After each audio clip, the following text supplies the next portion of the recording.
ನಮಸ್ಕಾರ ಎಲ್ಲರಿಗೂ welcome back to Sagar stories. First of all ಎಲ್ಲರಿಗೂ ಶುಭೋದಯ. ಮ್ಯಾಚ್ ಪ್ರಿವ್ಯೂ ಜೊತೆಗೆ ಪಾಯಿಂಟ್ಸ್ ಟೇಬಲ್ ಅನಾಲಿಸ್ಗೆ ಸ್ವಾಗತ.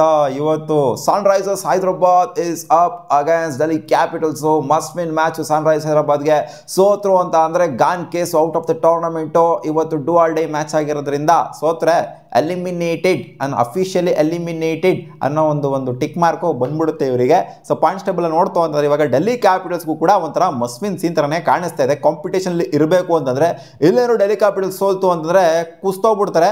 KKR ಗೆಲ್ತು ಅಂತಾರೆ ನೆಕ್ಸ್ಟ್ ಮ್ಯಾಚು ಹಂಗೆ ಮೇಲ್ಗಡೆ ಏರ್ಬಿಡ್ತಾರೆ. ಡೆಲ್ಲಿ ಕ್ಯಾಪಿಟಲ್ಸ್ ಸೀಸನ್ ಸ್ಟಾರ್ಟಿಂಗ್ ಅಲ್ಲಿ ಆಡಿದ್ಕೂ ಇವಾಗ ಆಡ್ತಾ ಇರೋದಕ್ಕೂ ಒಂದಕ್ಕೊಂದು ಸಂಬಂಧನ ಇಲ್ಲ, ಆ ಥರ ಆಡ್ತಿದ್ದಾರೆ. ಲಾಸ್ಟ್ 5 ಮ್ಯಾಚಲ್ಲಿ 3 ಮ್ಯಾಚ್ನ ಸೋತಿದ್ದಾರೆ ಡೆಲ್ಲಿ ಕ್ಯಾಪಿಟಲ್ಸ್ ಅವರು. ಸನ್ರೈಸರ್ಸ್ ಹೈದರಾಬಾದ್ ಕೂಡ ಲಾಸ್ಟ್ 5 ಮ್ಯಾಚಲ್ಲಿ 2 ಮ್ಯಾಚ್ನ ಗೆದ್ದು 3 ಮ್ಯಾಚ್ನ ಸೋತಿದ್ದಾರೆ. ಸೊ ಆಲ್ಮೋಸ್ಟ್ ಲಾಸ್ಟ್ 5 ಮ್ಯಾಚ್ ನೋಡ್ತು ಅಂತಂದ್ರೆ ಈಕ್ವಲ್ ಆಗೇನೆ ಇದೆ ಸ್ಟ್ಯಾಟ್ಸ್ ನೋಡ್ತು ಅಂತಂದ್ರೆ. ಲಾಸ್ಟ್ ಮ್ಯಾಚ್ ಸನ್ರೈಸರ್ಸ್ ಹೈದರಾಬಾದ್ ಅವರು ಅಜೀಬಾಗಿ ಸೋತ್ಬಿಟ್ಟು ಬರ್ತಾ ಇದ್ದಾರೆ. ಡೆಲ್ಲಿ ಕ್ಯಾಪಿಟಲ್ಸ್ ಕೂಡ ಲಾಸ್ಟ್ 2 ಮ್ಯಾಚ್ನ ಸೋತ್ಬಿಟ್ಟು ಬರ್ತಾ ಇದ್ದಾರೆ. ಸೊ ಡೆಲ್ಲಿಗಂತೂ ಗೆಲ್ಲೇಬೇಕು ಗುರುಯಲ್ಲಿ, ರೆಪ್ಯುಟೇಷನ್ ಉಳಿಸ್ಕೊಬೇಕು ಅಂದ್ರೆ ಸೀಸನ್ ಸ್ಟಾರ್ಟಿಂಗ್ ಅಲ್ಲಿ ಏನು ಮೇಂಟೈನ್ ಮಾಡಿದ್ರು ಟಾಪ್ ಆಫ್ ದ ಟೇಬಲ್ ಅಲ್ಲಿ, ಸೊ ಅದು ಇವಾಗ ಇಲ್ಲ. ಇಬ್ರಿಗೂ ಗೆಲ್ಲೇಬೇಕಾದಂತ ಸೀನು. ಯಾಕಂದ್ರೆ ಉಳಿಸ್ಕೋಬೇಕು ಅಂತಂದ್ರೆ ಪೊಸಿಷನ್ ಇರಬೇಕು ಅಂತಂದ್ರೆ ಡೆಲ್ಲಿ ಕ್ಯಾಪಿಟಲ್ಸ್ ಗೆಲ್ಲಬೇಕು.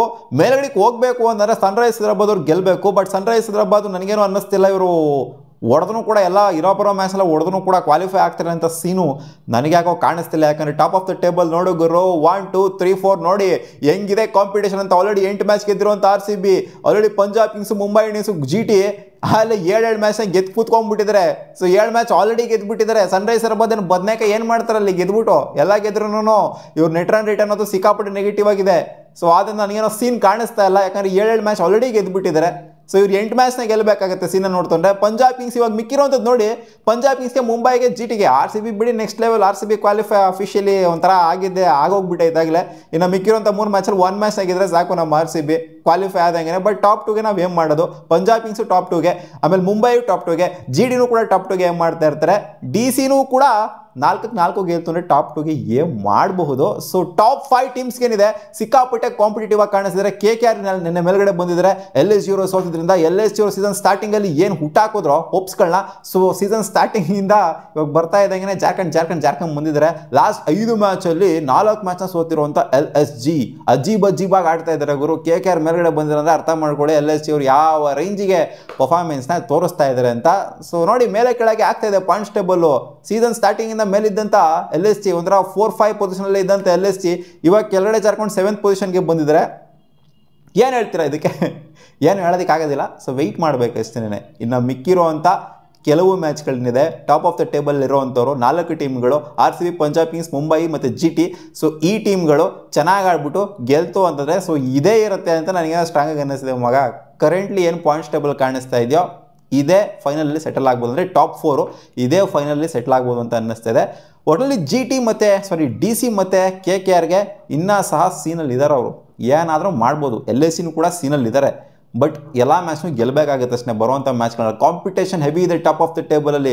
7 ಮ್ಯಾಚ್ನ ಗೆದ್ದು ಕೂತ್ಕೊಂಡಿರುವಂಥ ಟೀಮ್ಗಳಿಗೆ ಇವ್ರು ಕಾಂಪಿಟೇಷನ್ ಕೊಡಲಿಲ್ಲ ಅಂತಂದರೆ ಕೆಳಗಡೆ ಇರೋರು ಗೆಲ್ಲಿಲ್ಲ ಅಂತಂದರೆ ಅವ್ರು ಮೇಲ್ಗಡೆನೇ ಇರ್ತಾರೆ, ಕೆಳಗಡೆನೇ ಇರ್ತಾರೆ ಅಷ್ಟೇ, ಬೇರೆ ಏನೂ ಆಗೋದಿಲ್ಲ.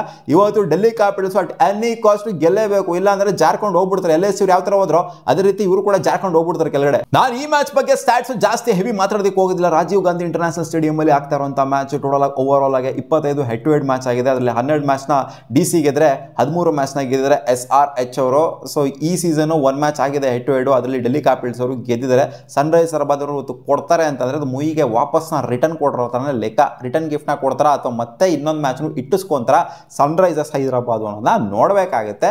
ಸೊ ಓಕೆ, ಏನೋ ಒಂದು ರೇಂಜಿಗೆ ಆಡ್ತಾ ಇದ್ದಾರೆ ಅವರು ಸನ್ರೈಸರ್ಸ್ ಹೈದರಾಬಾದ್. ಡೆಲ್ಲಿ ಕ್ಯಾಪಿಟಲ್ಸ್ ನನಗೆ ಕಾನ್ಫಿಡೆನ್ಸ್ ಕೊಡ್ತಾ ಇದ್ದಾರೆ ಇವತ್ತು. Faf du Plessis, Abhishek Porel, Karun Nair ಫಾರ್ಮಿಗೆ ಬರಬೇಕಾಗಿದೆ. ಫಾರ್ಮಲ್ಲಿ ಕಾಣಿಸ್ತಾ ಇಲ್ಲ ಕರುಣ್ ನಾಯರ್. ಫಸ್ಟ್ ಮ್ಯಾಚ್ ಆಡಿದ ರೀತಿ ಇವರು ಕಾಣಿಸ್ತಾನೆ ಇಲ್ಲ.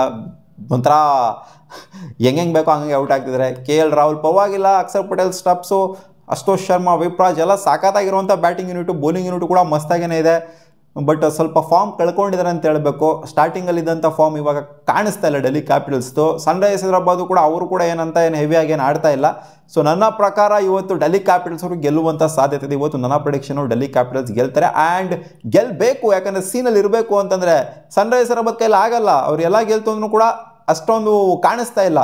ಡೆಲ್ಲಿ ಕ್ಯಾಪಿಟಲ್ಸ್ ಸರ್ವೈವ್ ಆಗಬೇಕು ಅಂದರೆ ಗೆಲ್ಲೇಬೇಕು. ಇಲ್ಲ ಅಂತಾನೆ ಸಿಕ್ಕಾಪಟ್ಟೆ ಟಫ್ ಆಗಿ ಹೋಗ್ಬಿಡ್ತಾರೆ ಡೆಲ್ಲಿ ಕ್ಯಾಪಿಟಲ್ಸ್ ಕ್ವಾಲಿಫೈ ಆಗೋದು. ಸೀಸನ್ ಸ್ಟಾರ್ಟಿಂಗಲ್ಲಿ ಪಕ್ಕಾ ಶಾರ್ಟ್ ಕ್ವಾಲಿಫೈ ಆದ್ರು ಅಂತ ಅನ್ಕೊಂಡಿದ್ವಿ ಡೆಲ್ಲಿ ಕ್ಯಾಪಿಟಲ್ಸ್. ಇವ್ರು ನೋಡ್ರೆ ಜಾಕಂಬ್ ಬರ್ತಾ ಇದ್ದಾರೆ ಲೆಸ್ಟ್ ಈ ಥರನೇ. ನೋಡುವ ಅದೇನಾಗುತ್ತೆ ಅಂತ. ನಿಮ್ಮ ಪ್ರಿಡಿಕ್ಷನ್ ಏನು ಇವತ್ತು? ಡೆಲ್ಲಿ ಕ್ಯಾಪಿಟಲ್ಸಾ ಅಥವಾ SRH ಕಾಮೆಂಟ್ ಸೆಕ್ಷನ್ ಅಲ್ಲಿ ಹಾಕಿ. ಬಾಯ್.